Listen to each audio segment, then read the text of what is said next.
আসসালামু আলাইকুম বন্ধুরা, 2 দিন আগে এই ফুলের গাছটি তোমাদেরকে আমি দেখাছিলাম। এই ফুল গাছটাকে এতটা ভালো লাগছে আমার কাছে যে ওকে ভালোবেসে ঠিক আমি আরেকটি ফুল গাছ নিয়ে আসছি। এখন আর আমার এই বেলকনিতে ছোট্ট ফুলের একটি গাছই না, বড় একটি ফুলের গাছ নিয়ে আসছি। আসলে এই গাছটা খুব ভালো লাগতেছে আমার দেখে। রঙিন ফুল, একটু লতা জাতীয় গাছটা। ভাড়া বাসায় থাকলে নিজের ইচ্ছে মতো অনেকটা করা যায় না, ছাদটাও নিজের না। আসলে ভাড়া বাসাটা নিজের হিসেব ব্যবহার করা খুব কঠিন ব্যাপার। বিশেষ করে বিল্ডিং এর কাজ চলতেছে, এই জন্য বেশি সমস্যা। যদি কাজ কমপ্লিট হয়ে যায়, হয়তো বা ছাদে কিছু ফুলের গাছ বা অন্যান্য গাছ রোপণ করতে পারবো।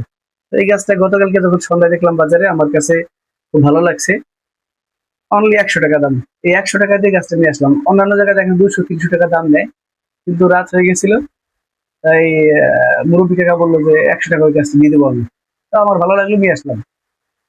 আপনারা এই ছোট্ট জায়গাতে দেখেন, একদম 2 ফিট জায়গা বেলকনি, তার মধ্যে কিন্তু আমি এই গাছটা নিয়ে আসছি। আজকে বড় টবেতে লাগাবো, দেখা যাক বাঁচে কিনা। আশা করি এটা লতা জাতীয় যেহেতু গাছ, শিকড় হালকা হয়, আশা করি গাছটা বাঁচবে।